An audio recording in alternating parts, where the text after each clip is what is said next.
Guys, I completed 95% of the 75 goals that I set myself for 2024. And as we're gonna get into, it's not because I'm a genius or endlessly disciplined, but because I really took the time to reflect on my life and to plan goals that actually mattered to me, that were realistic, and then I made simple plans to help make sure they happened. Today, I'm gonna review my goals from last year, I'm gonna reflect on 2024 in all her color and glory, and I'm gonna share some of my goals for 2025. I think this is the 5th year I'm making a goals and reflections video for the year, and I really think I'm good at it. I've had years where I feel extremely motivated to change the world and do a million things and change my whole life, and I've had softer, more challenging years where the thought of making resolutions is just terrifying and overwhelming. So I really hope my process can inspire you to create realistic goals for yourself. For the first time ever, I did my big New Year's reflections and goal setting in the company of some of my best friends. For New Year's Eve, we hired a cottage in the middle of nowhere in Sussex, and just created the most supportive energy possible to dive deep into our years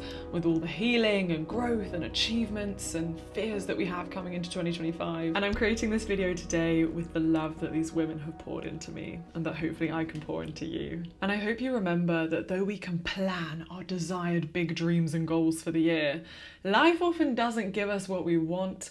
Life gives us the lessons that we need.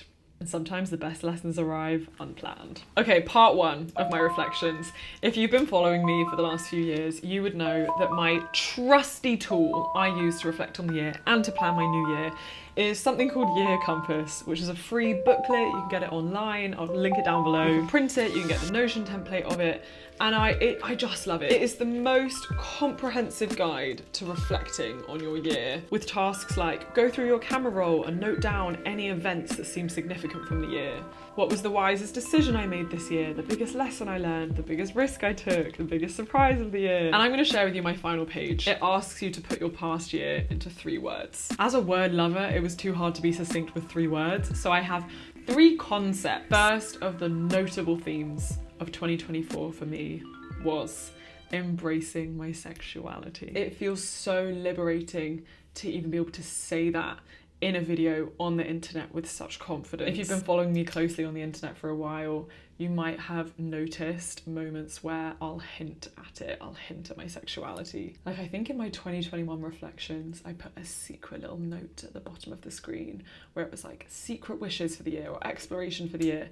And I said to explore my sexuality, and I didn't even say it aloud in the video because I was too scared to say that publicly. But through such a long journey of overcoming internalized homophobia, I can finally proudly embrace my queerness, proudly embrace the fact that I love women and that it's such a huge part of who I am and how I walk through the world.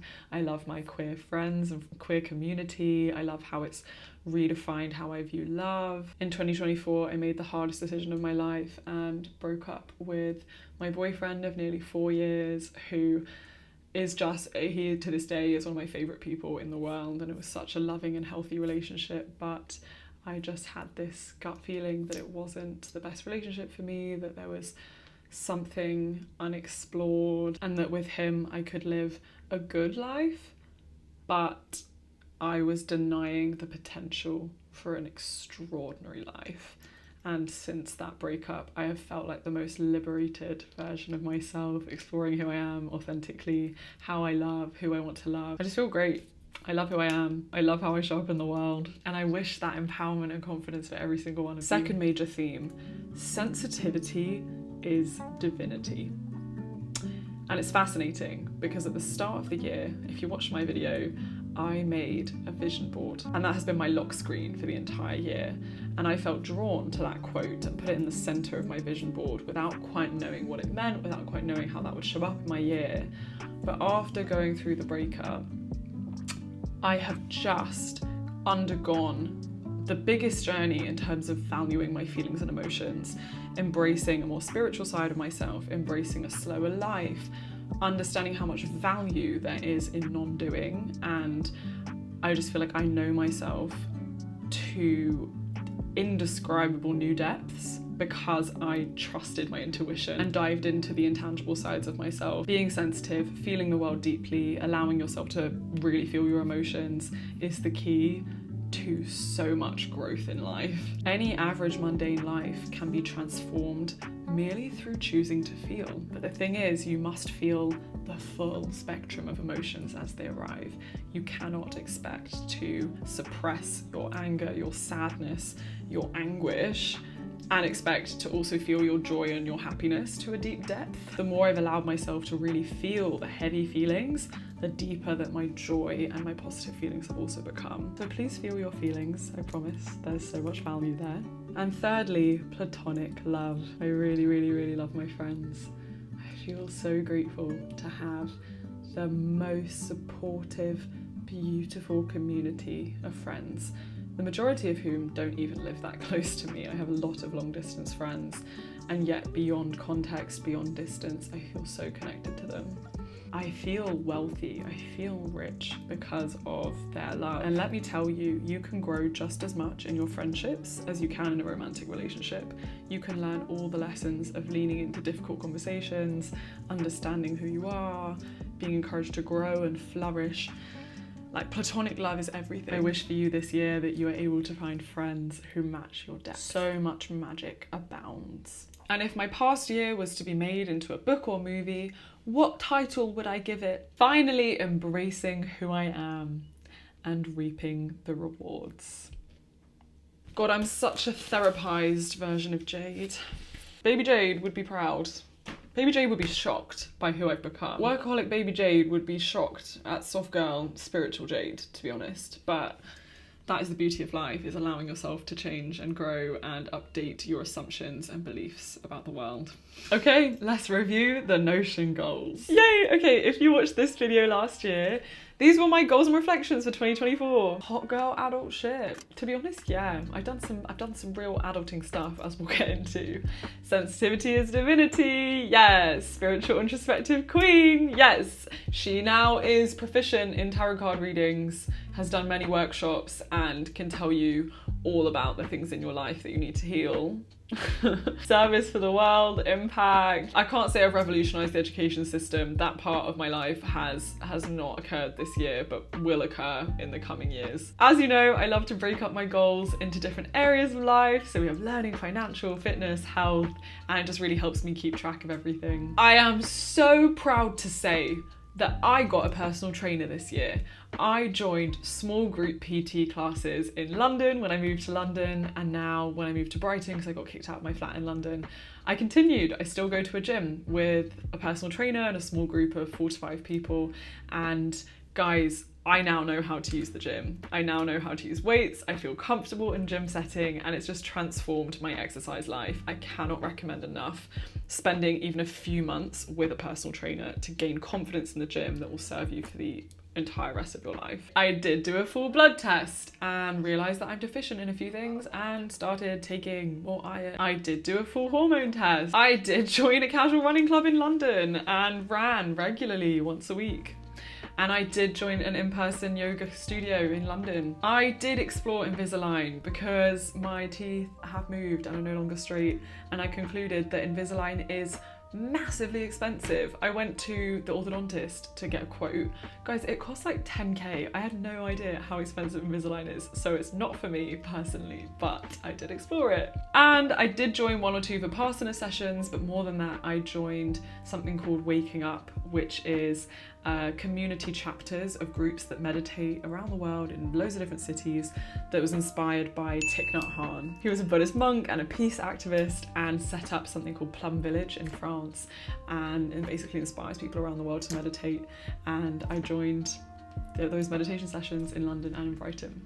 It's been a very good year for fitness and health. I really made it a big goal to recover from the burnout that I had after university, and I just feel healed, I feel well slept and ready to take on a new challenge again. I am now conversational in German, which is mad. I had Lingoda classes every week for 6 months, and then I did an entire travel trip, backpacking trip around Germany, and my German friend Sabina, I literally had a call with her last week fully in German. So I'm far from great at German. My grammar's still shit, but I can speak German, which is amazing. I'm so proud of myself for committing to that. This is the one that I sadly cannot tick.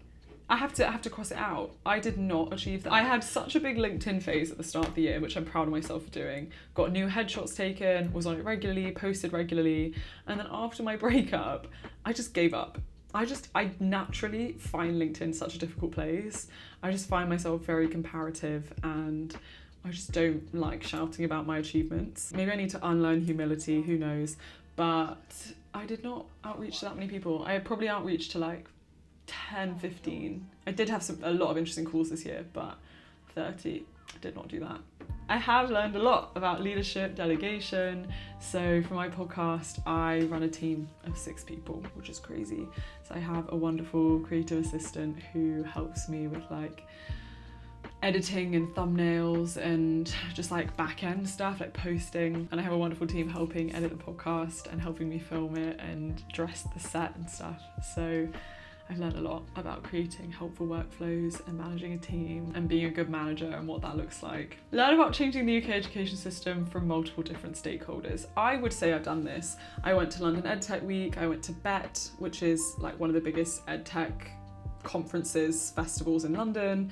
I moderated a bunch of panels with industry professionals, so educators, parents, edtech entrepreneurs. I visited Code in Berlin, and I have learned a lot about becoming a successful podcast host.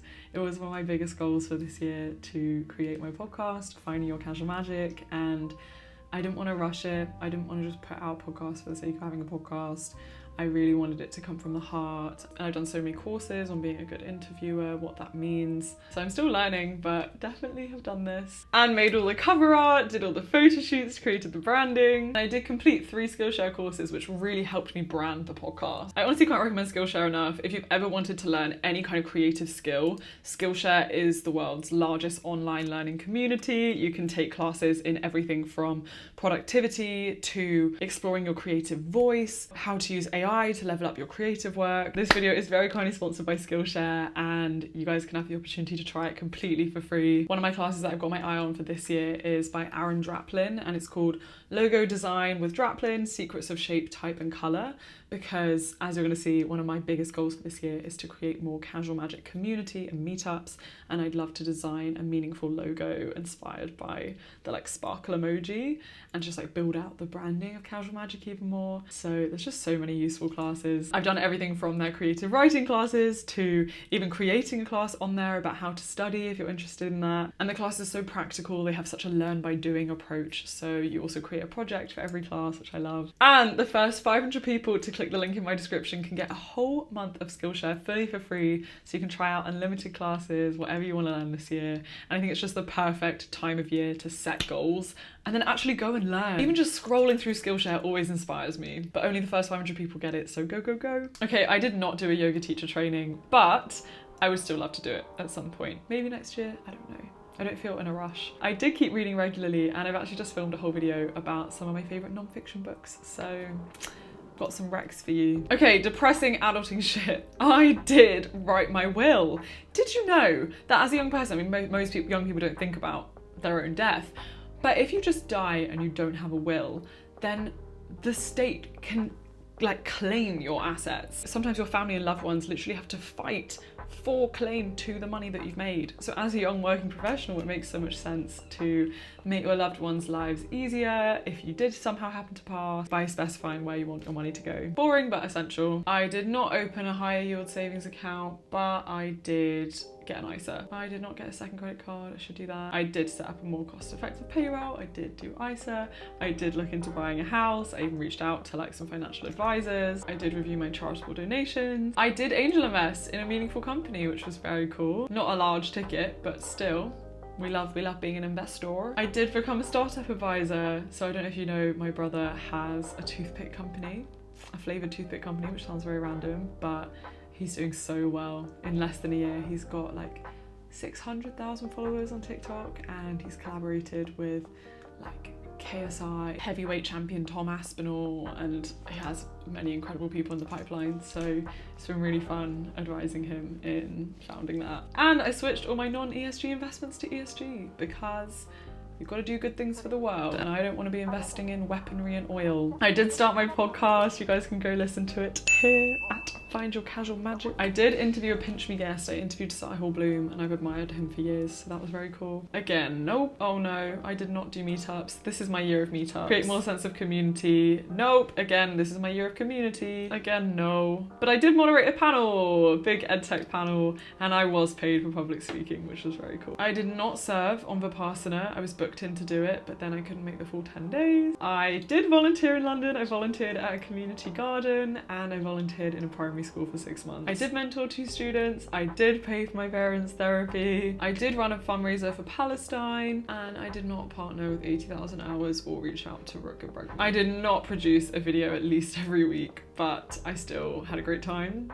recording. I definitely did not make a short form video every single week because it's just so exhausting to make high quality reels and to feel like you're not just throwing out content that is feeding the churning algorithm and actually has value. But I'm very proud of my short form content this year. Did embrace the power of my sexuality, I did release Fear, and I did continue therapy. And very excitingly and proudly, I did visit all the friends that I wanted to visit this year, like my top essential bestie. I visited Vietnam as I promised that I would do. I backpacked around Germany and stayed with some of my best friends. And I went to Cape Town, stayed with some of my best friends, and I went to New York and stayed with some of my best friends. So I'm so proud on the travel front and the friends front, and I just feel so proud of my platonic friendships and love. I did not go to Ireland for my birthday, but one day I will do that because my birthday is on St. Patrick's Day and I've never been to Ireland. I did visit Ruby at uni. I did continue Letter Loop. I did make at least one new deep friend in London, and I'm so grateful for the friends I now have.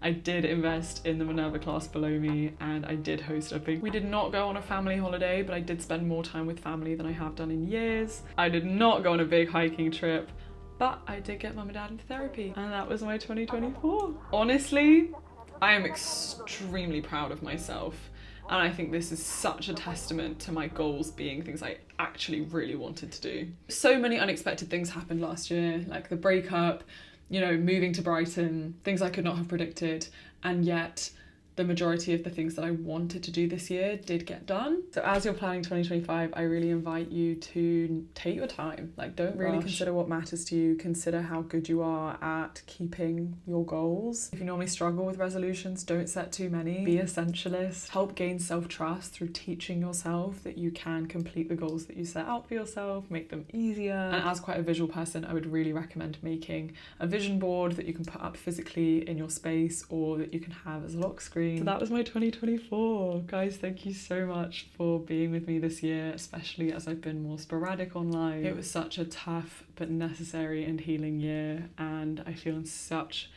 a good place in heart and mind and soul and body. I'm still finishing my reflections, but let's see what this year holds. Thank you guys so much for watching. Thank you for growing up alongside me. It really means the world receiving so much of your vulnerability and your stories from your lives. And I just love this corner of the internet, and I love my podcast corner of the internet. From my heart to yours, may this be a special year for you. I have a feeling it's going to be a good one. As accountability, I dare you to write down 3 of your goals for 2025. And then you can use this video as accountability to come back to in a year to see if they happened. And if you commented on last year's video, go have a look at your comment. See what you wanted to achieve last year.